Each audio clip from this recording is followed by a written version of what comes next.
Em meio a debates sobre fronteiras, segurança, guerra e soberania, uma referência atravessa todos esses temas: a ideia de que o poder nos Estados Unidos nasce com limites. E essa ideia remonta ao primeiro presidente.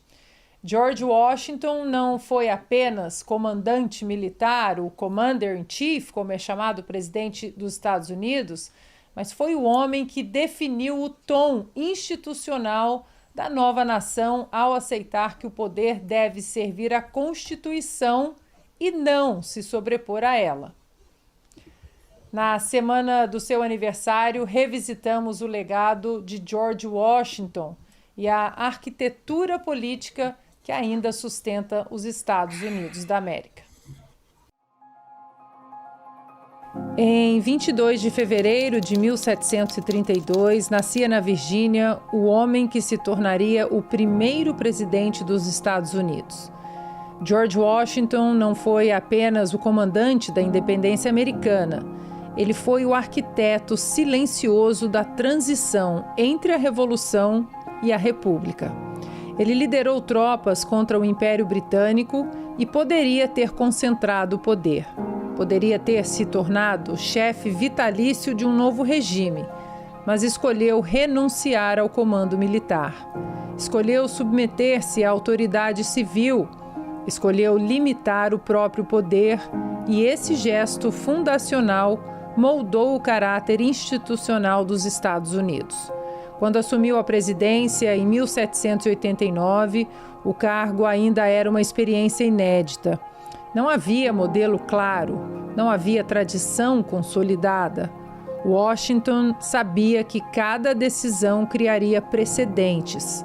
Sabia que o maior risco para uma jovem república não era apenas a ameaça externa, mas o abuso interno do poder. Por isso, ao deixar voluntariamente a presidência após 2 mandatos, estabeleceu uma norma que seria respeitada por mais de um século. A ideia era simples e revolucionária. O poder não pertence ao homem, pertence à Constituição, pertence ao povo, we the people.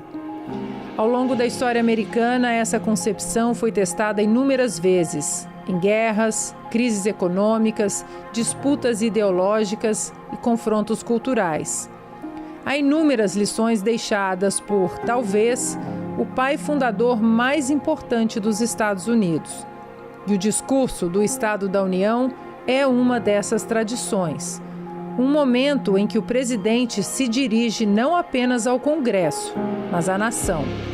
Não é apenas prestação de contas, é afirmação de direção, é declaração de prioridades, é exposição de visão para o país.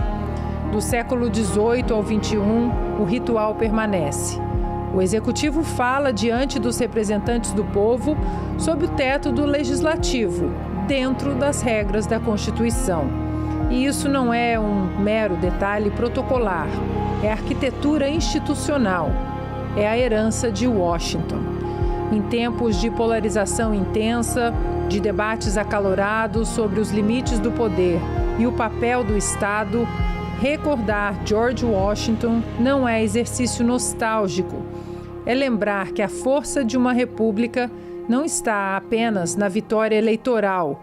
A verdadeira grandeza de um fundador não está em concentrar poder, está em criar mecanismos para que ninguém jamais o concentre novamente. Bom, amigos, acho que daria um programa inteiro só sobre George Washington. Eu não sei nem como devolver a bola para vocês. Então, Bernardo. Ana, a gente já tinha comentado o Farewell Speech, né, lá de 1796, quando ele vai deixar o seu segundo mandato. E ele tem uma frase que conversa demais com o nosso programa de hoje aqui, que George Washington vai amarrar tudo. Ele disse o seguinte: é provável que com o tempo e o curso das coisas, os partidos se tornem poderosos instrumentos pelos quais homens astutos, ambiciosos e sem princípios serão capazes de subverter o poder do povo e de usurpar, para si mesmos as rédeas do governo, fecha aspas. Ou seja, esse foi um dos alertas mais contundentes de Washington, né, que viu, testemunhou a criação do Partido Republicano Democrata lá com Thomas Jefferson, depois até o Partido Federalista com o famoso Hamilton, né?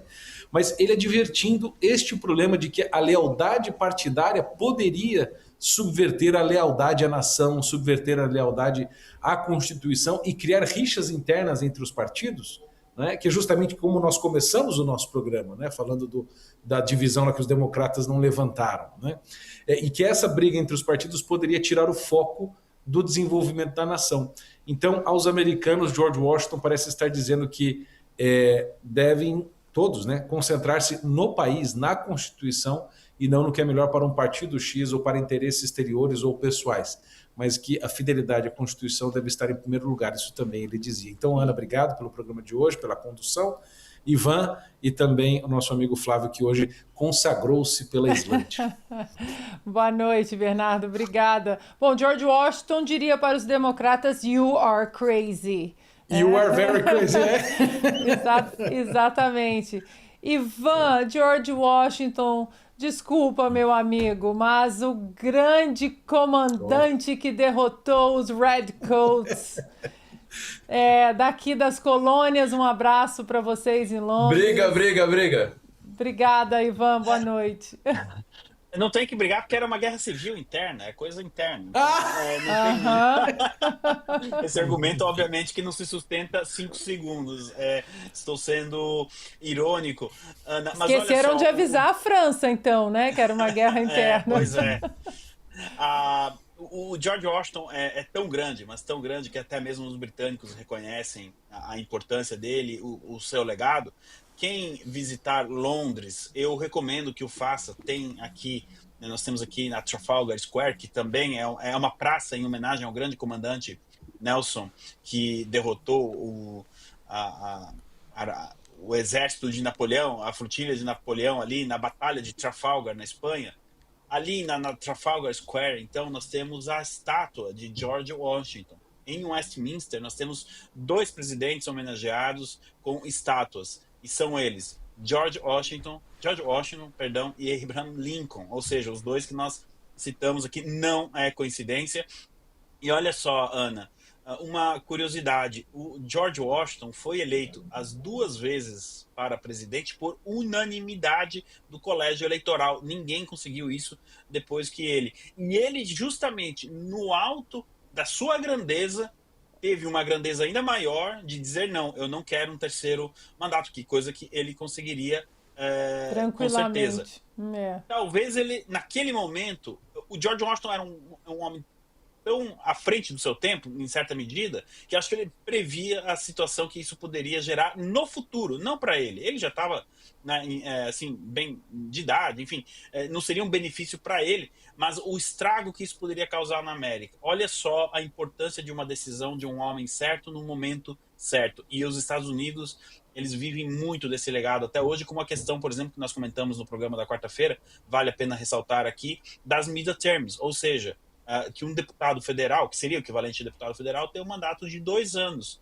Isso justamente porque no meio do mandato do presidente a população tem o direito de mandar esse recado para a Casa Branca. Por isso que nós temos a eleição de middle term. Então, Ana, realmente foi mais uma vez um programa muito gostoso. Espero que a audiência tenha gostado. Tenho certeza que as pessoas vão deixar aí as suas opiniões na seção de comentários. Então, Ana, boa noite. Boa noite, Bernardo. Boa noite, Flávio, a toda a equipe da Revista Oeste. E uma saudação especial, com certeza, à nossa audiência. Agora, rapaz, uma curiosidade aqui, dividir com a nossa audiência também. Eu sou fascinada com esportes, acompanho absolutamente tudo ou quase tudo, e acordei às 5 da manhã aqui na Califórnia para assistir a disputa da medalha de ouro entre Estados Unidos e Canadá no hóquei no gelo. E aqui eu quero mostrar a coincidência para vocês. Aquele domingo foi 22 de fevereiro, aniversário de George Washington. Os americanos, eles têm um time um pouco inferior ao canadense, tanto que ali as tentativas de gol dos canadenses, o número é impressionante, 46 vezes contra 27 dos americanos. E mesmo assim os americanos fizeram o golden goal na prorrogação. George Washington, 22 de fevereiro, aniversário dele, 22 de fevereiro os americanos vencem e George Washington, no currículo dele como Commander-in-Chief, como general, ele perdeu muito mais batalhas do que venceu na Revolução Americana. No entanto, ele venceu as corretas.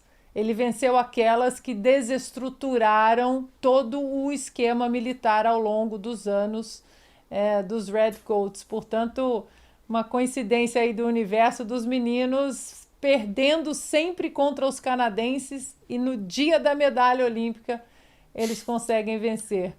Boa noite, Flávio. Vamos fechar com George Washington. Obrigada. Boa noite, Ana. Boa noite, Bernardo. Boa noite, Ivan. Boa noite para toda a nossa equipe, para toda a nossa querida audiência. George Washington, já assisti hockey lá no Canadá, já assisti hockey em Montreal e Toronto, na verdade.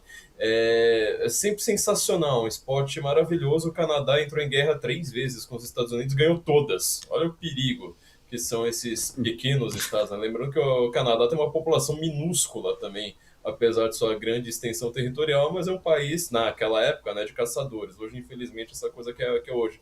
George Washington, ele soube perceber o problema aqui que estava tendo na monarquia. Eu que sou monarquista ortodoxo, tá? Eu sou bem mais monarquista do que Ivan.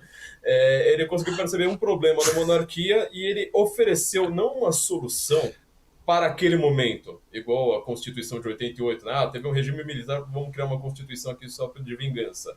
Não, ele quis criar um novo modo de vida baseado na liberdade, baseado em um modelo de representatividade que não é, como dizem no Brasil, né, Estado democrático de direito, ou seja, só uma burocracia que se autoalimenta e depois pede voto para dizer que está representando alguma coisa. É um modelo completamente diferente, novo e ao mesmo tempo muito antigo. Ele se inspirou principalmente nos escritos do Cícero, né, que tinha traduzido a República do Platão, até o formato da Washington cidade, aqui falando, né, de você vai para Washington, você vai para Roma, você vai perceber que até o formato dos prédios, a organização ali deles é igualzinha, uma cópia ali para e passo, e ele soube explorar isso aí muito bem, criou um modelo que até hoje é insuperável para o mundo, né, para o mundo moderno, de como você vai criar um Estado que ele seja contido e ao mesmo tempo extremamente poderoso, né? Você sempre tem que manter a vigília, mas este é o grande legado de George Washington, que deveria ser um herói para todos os países do mundo. Muito obrigado, amigos, divertidíssimo fazer esse programa. Boa noite a todos, boa noite à nossa audiência. Muito obrigada, amigos, pelo conhecimento precioso de todos vocês. Bom, da tribuna do Congresso às ruas do México, da guerra na Europa às ameaças que já haviam se anunciado décadas atrás.